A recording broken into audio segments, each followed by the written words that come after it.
네, 반갑습니다. 오늘은 5페이지 13번 문제부터 문법을 한번 살펴보면서 중요한 내용들 추가로 정리해 보도록 하겠습니다.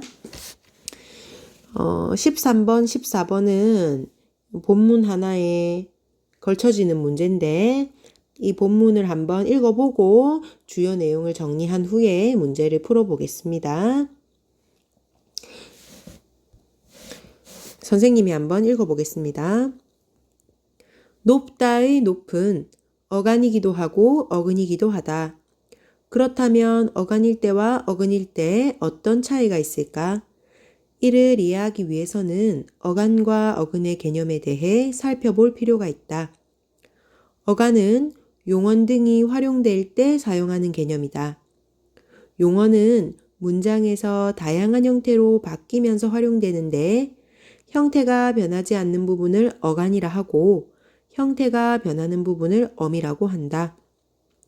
예를 들어 높다가 높고 높지와 같이 활용될 때 높은 어간이고 고나 지는 어미이다. 이와 달리 어근은 단어를 구성할 때 실질적 의미를 나타내는 부분을 가리키는 개념이다.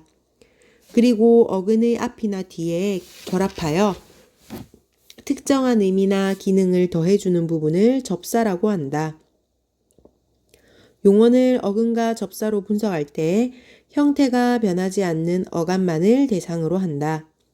가령 드높다의 경우 어간인 드높에서 실제적 의미를 나타내는 높은 어근이고 그 앞에 붙어 심하게라는 의미를 덧붙여주는 드는 접사이다. 접사는 어근 뒤에 결합하기도 하는데 어근 높에 접사 이가 결합한 높이다가 이에 해당한다. 이를 정리하면 아래와 같다. 아래 표가 있고요. 마지막 문단 보겠습니다. 한편 단어는 높다와 같이 하나의 어근으로 구성된 경우나 드높다나 높이다와 같이 어근의 접사가 결합한 경우 이외에 2개 이상의 어근이 결합하여 만들어지기도 한다. 예컨대 높푸르다의 경우 어근 높과 어근 푸르가 결합하여 만들어진 단어이다. 이 문제는 단어의 형성 과정과 관련된 문제입니다. 선생님하고 활용이라든지 어간, 어미, 어근, 접사 이런 부분들을 중학교 때 배웠던 기억이 나는 친구들이 있을 겁니다. 이 문제에서 중학교 때 배웠던 내용이 전혀 기억이 안 나는 친구들은 이 문제를 풀면서 한번 다시 이 개념들을 정리하고 넘어가는 기회를 가지게 되는 것입니다. 자, 여기서 우리가 확인해야 되는 개념이 어간, 어미, 어근, 접사 이런 것들입니다. 선생님이 여기 나와 있는 높다의 예로 필기를 하면서 간단하게 설명을 해 보겠습니다. 높다. 높다는 형용사죠.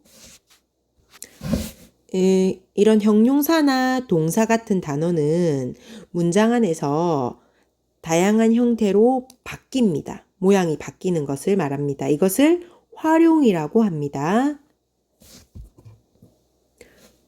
이 활용을 할 때 형태가 변하지 않는 부분을 어간이라 하고 형태가 변하는 부분을 어미라고 합니다. 높다가 어떻게 활용을 할까요? 높다 또는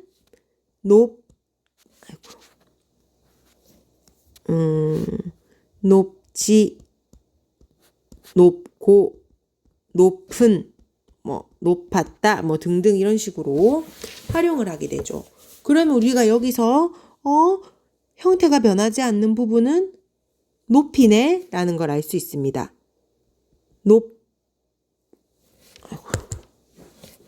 높이라는 부분이 형태가 변하지 않습니다.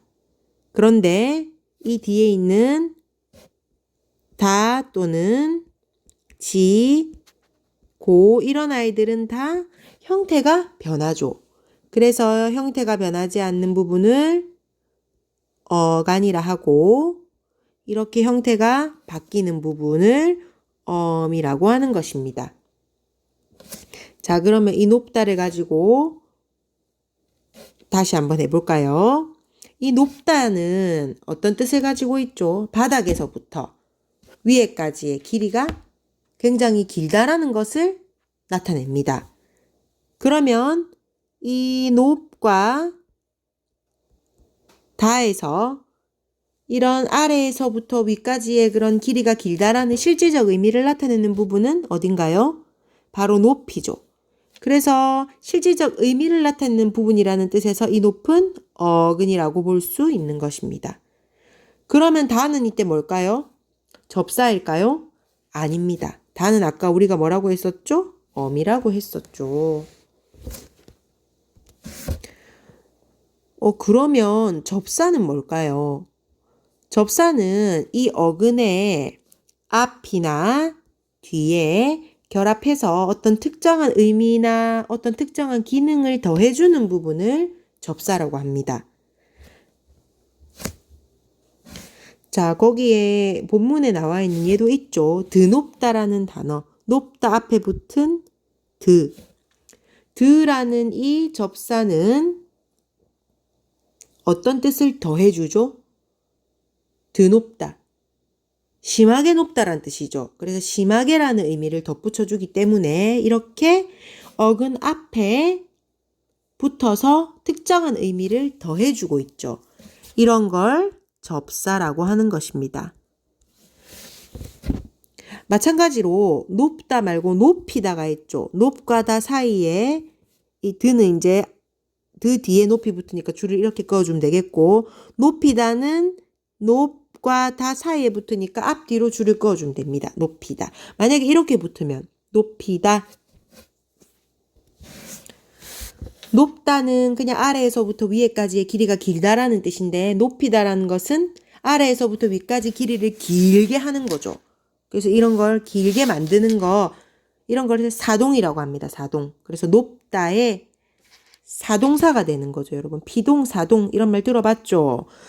사동은 그렇게 되게끔 시키는 거, 그렇게 하게 만드는 것을 말합니다. 그래서 높다에서 높이다가 되면 사동이라는 뜻을 덧붙여주는 기능을 하고 있죠. 그래서 이런 것 또한 접사라고 할 수 있습니다. 그런데 조금 더 우리가 구체적으로 살펴보면 이 드는 어근 앞에 붙었죠. 어근 앞에 붙었기 때문에 머리 두자를 써서 접두사라고 합니다. 그리고 높이다의 이는 어근 뒤에 붙었죠. 그래서 꼬리 미자를 써서 접미사입니다. 이해되죠, 여러분? 두는 머리 두자 앞에 붙는다는 거야.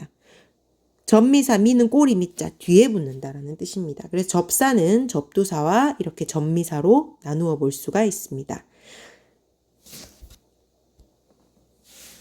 자, 그러면 본문의 주요 개념 줄 한번 쳐볼까요? 용어는 문장에서 다양한 형태로 바뀌면서 활용된다.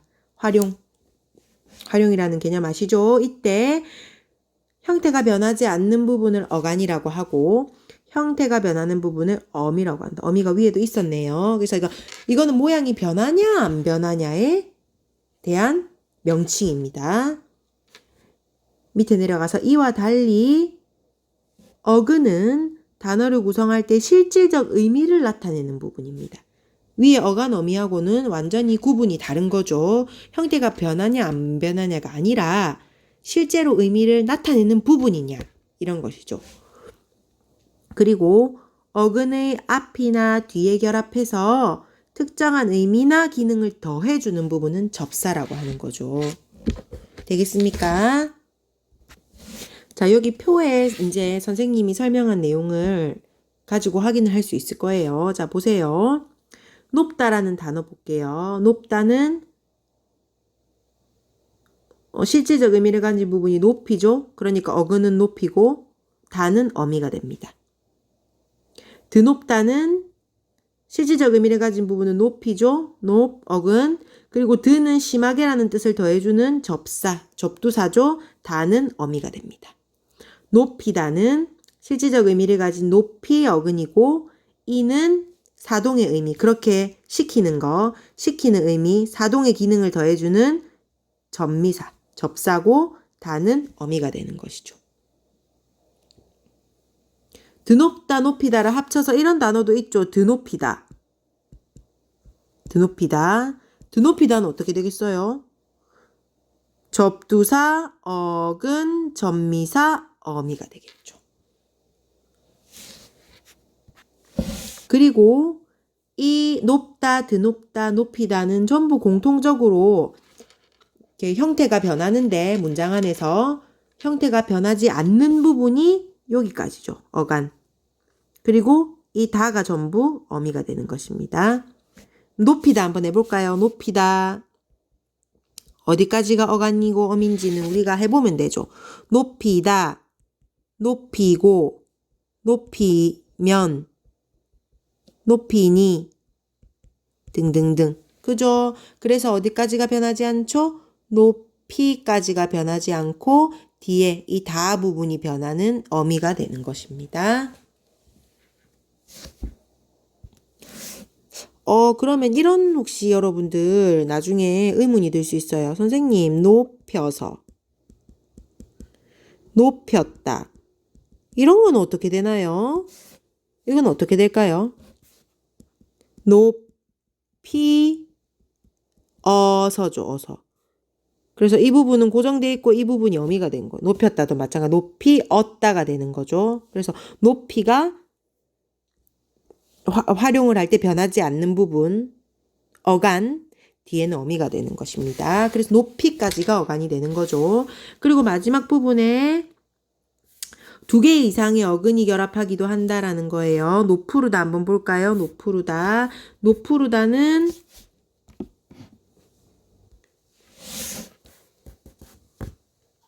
단어를 분석해 보면 노푸르다.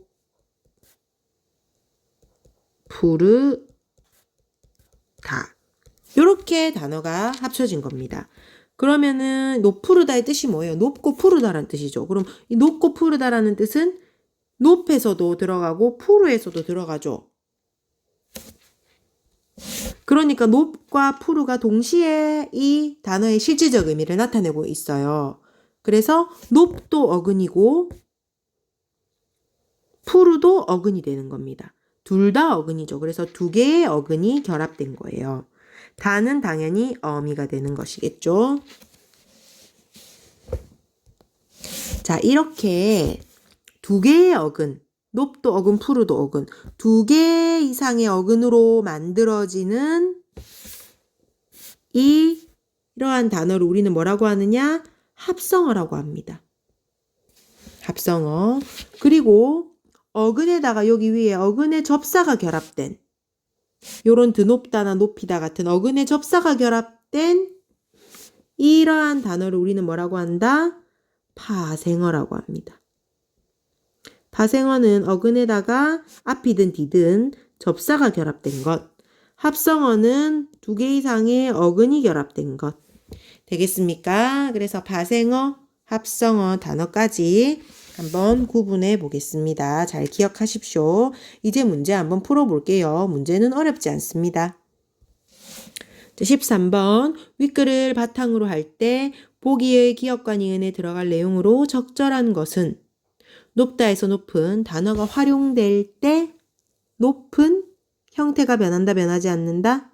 활용에서는 형태가 변한다 안 변한다를 주목해야 되죠. 형태가 변하지 않는다. 2번 또는 3번이죠. 는 점에서 어간. 그리고 단어를 구성할 때 이러이러한 점에서 어근이래. 그럼 어근은 뭐죠? 실질적인 의미를 나타내는 부분은 어근이라 했죠. 그래서 정답은 2번이 되는 겁니다. 자, 14번 풀어볼까요? 보기의 자료에서 활동 AC에 들어갈 단어로 적절하지 않은 것은 자료, 용언, 건북다, 먹히다, 자라다, 치솟다, 휘감다. 자, 그러면 이 5개의 단어를 우리는 한번 단어를 분석해 보겠습니다. 자, 먼저 검북다부터 보겠습니다. 검북다는 검다 할 때 검, 그리고 북다 할 때 북, 그리고 다로 이루어져 있죠. 자, 나머지 단어들도 먼저 다 형태소를 분석해 보겠습니다. 먹히다는 먹, 히, 다. 자라다는 자라가 아니죠. 자라, 다. 치솟다는 치, 솟, 다. 그다음에 휘감다는 휘, 감, 다. 자, 일단 검북다 볼까요? 검북다는 검은 빛을 띠면서 북다라는 뜻이니까 검도 어근, 어근, 북도 어근이죠. 다는 어미죠.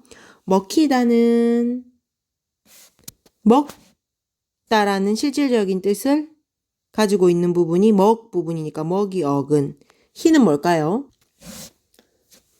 희는 이 먹다에 희가 들어가면 먹다를 피동으로 만들어주는 이게 피동접사입니다. 그래서 희는 이제 접미사죠. 접미사입니다. 우리 먹다는 우리가 음식 같은 걸 입을 통해서 뱃속으로 이제 집어넣는 걸 먹다라고 하는데, 먹히다는 거꾸로 음식 같은 것이 우리 입을 통해서 뱃속으로 들여보내지는 어떤 그러한 먹는 행동을 당하는 입장이죠. 그걸 우린 피동이라고 하죠. 그래서 희는 피동의 뜻을 더해주는 그런 기능을 덧붙여주는 접사입니다. 접미사. 자라다는 자라까지가 어근이죠. 실질적인 뜻을 가진. 치솟다 같은 경우는 솟다가 어떤 이제 물질이나 이런 것, 물체가 위로 또는 뭐 겉으로 탁 이렇게 나오는 걸 솟다라고 하죠. 위로 탁 올라가는 걸 솟다라고 하는데, 그래서 치솟다에서 이 솟이 실질적 의미를 가진 어근입니다. 치는 뭘까요? 치는 더 세차게 올라간다는 뜻을, 세게라는 뜻을 더해주는 접두사입니다. 접사라고 볼 수 있겠죠. 그리고 휘감다 할 때, 휘감다도 이 감다 할 때 감이 실질적 의미를 가진 어근이고, 휘는 마구 감다라는 뜻이죠. 마구 또는 심하게라는 뜻을 더해주는 이것도 접두사, 접사가 되겠습니다. 자, 그러면 다는 전부 이제 어미가 되겠죠. 자, 그러면은 한번 정리해 볼까요? 여기서 우리 어근과 접사는 분석을 했으니까 우리가 이 단어를 활용하면서 어간을 한번 찾아봅시다. 자, 검북다는 모양을 한번 바꿔보세요. 형태를. 검붉고, 검붉으니, 검붉은, 검붉어서. 어디까지가 어간인가요? 여기까지가 앞에가 어간이죠. 셈이 끄는 부분. 앞이 어간, 뒤가 어미. 먹히다는요. 먹히고, 먹히니, 먹히는, 먹히어서, 먹히까지죠. 자라다는 자라고, 자라니, 자라서 앞에까지죠. 자라까지입니다. 치솟다는 치솟고, 치솟는, 치솟아서, 치솟는 여기까지고, 휘감다는 휘감고, 휘감지, 휘감는 요까지입니다. 됐죠? 선생님이 초록색으로 끄는 부분 앞쪽이 어간입니다. 어간. 뒤에 있는 다는 다 어미가 되는 것이죠. 그러면 어간과 어근이 일치하는 단어, 자 여기 한번 살펴볼까요? A 부분에 들어간 어간이면서 어근인 부분 어딘가요? 자라다네요. 자라까지가 어간이면서 어근이죠. 그래서 A에 들어갈 단어는 자라다가 되겠죠. 잘하다. 자, 그 다음에 어간과 어근이 일치하지 않는 단어를 모아봅시다. 어근은 앞이나 뒤에 접사가 결합한 단어. 뭘까요? 접사가 있는 단어. 먹히다, 치솟다, 휘감다. 세 개네요. 먹히다, 치솟다, 휘감다. 그리고 둘 이상의 어근이 결합한 단어는 건북다죠. 건북다. 건북다 같은 경우는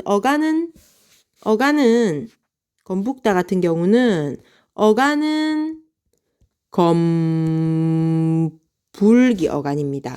근데 어근은 검북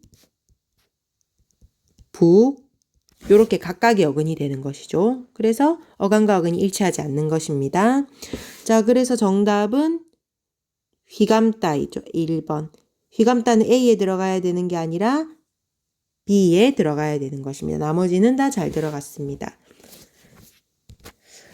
자, 오늘 배운 이 단어의 형성과 관련된 이 어간어미, 어근 접사, 그 접사는 접두사, 접미사로 나뉜다는 거. 요런 거 잘 여러분들 정리를 하고 이 개념을 어느 정도 알고 고등학교 올라가면 굉장히 도움이 많이 될 겁니다. 고등학교 올라가면 이것에 더해서 좀 더 구체적으로, 좀 더 어려운 어떤 예시들 가지고 좀 더 깊이 있게 문법을 배울 거거든요. 그래서 요 정도는 여러분들이 기억을 하고 고등학교 올라가야 된다는 말입니다. 잘 복습하시기 바랍니다. 다음 문제 보겠습니다. 자, 15번. 보기에 있는 자료의 밑줄친 부분에 기역 디귿에 해당하는 예를 찾아 넣으려고 할 때 적절하지 않은 것은 보기, 목적어는 문장에서 주로 서술어가 나타내는 동작의 대상이 되는 문장 성분이다. 문장에서 목적어는 다음과 같은 형태로 나타난다. 네 가지가 있습니다. 첫 번째, 체험 플러스 목적격 조사 을를. 두 번째, 체험 플러스 특정한 의미를 더해주는 보조사. 세 번째, 체험 단독.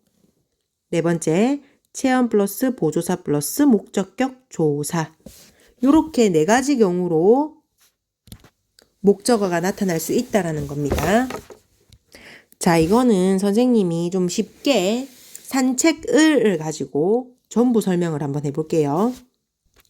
자, 여기 빈칸에 가서 한번 보겠습니다. 그는 갔어. 자, 여기 괄호친 부분이 목적어 자리죠. 그는 산책을 갔어. 을 또는 르이 붙으면 목적격 조사다. 그쵸? 그래서 체언 뒤에 을 또는 르이 붙는 이 목적격 조사가 목적어입니다. 근데 우리는 이렇게 할 수 있습니다. 이 자리에 을 대신에 당연히 이 자리는 목적격 자리지만 꼭 을이 안 붙어도 목적어가 될 수 있다라는 거예요. 그는 을을 빼고 어떻게 할 수 있어요? 그는 산책 갔어 할 수 있잖아요.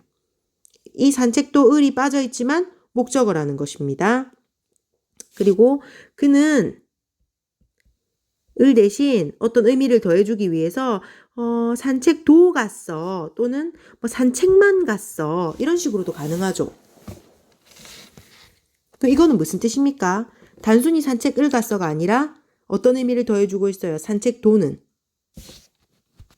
그는 뭐 수영도 가고 근데 산책도 갔어 역시라는 뜻이죠. 또는 산책만 갔어는 그는 수영은 안 가고 산책만 갔어 이런 뜻이죠.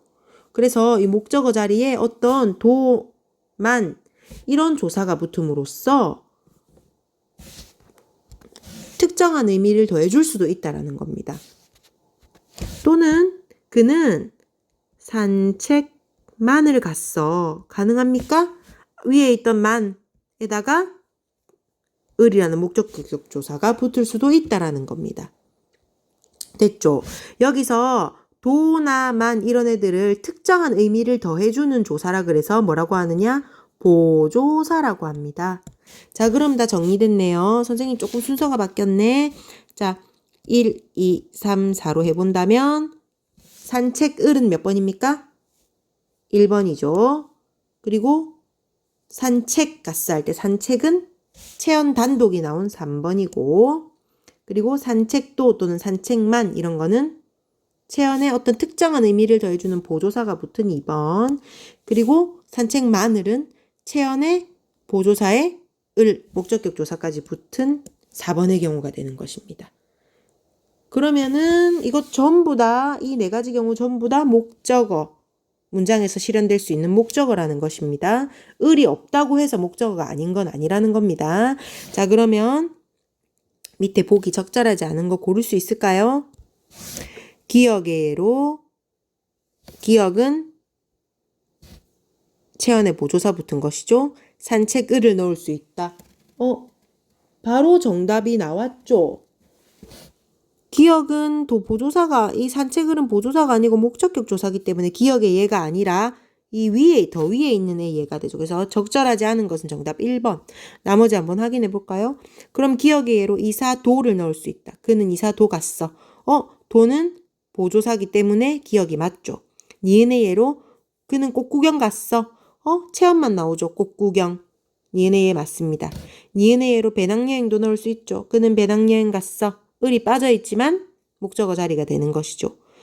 그 다음 디귿의 체험, 보조사, 목적격 조사는 한길만, 을. 그래서 한길은 체험, 만은 보조사, 을은 목적격 조사. 되겠습니까? 정답은 1번이 되는 것입니다. 자, 오늘은 여기까지 하고요. 오늘 중요했던 내용은 단어 구성 방식, 특히 용언의 구성 방식 확인하는 부분이었고, 목적격 조사 같은 경우도 이 오늘 봤던 문제들의 공통적인 특징은 이 문제를 풀기 위해서 관련되는 개념들이 보기나 제시문으로 다 나와 있다라는 점입니다. 그래서 여러분들이 어느 정도 배경 지식이 있으면은 정말 좋겠지만 그게 없더라도 문제를 풀기 전에 이 보기나 지문을 읽고 이 내용을 잘 이해해서 문제 보기에 적용을 시켜서 풀 수 있다라는 겁니다. 그러니까 보기나 지문에 어떻게 보면 문제를 풀 수 있는 어떤 실마리들이, 내용들이 다 들어있다는 겁니다.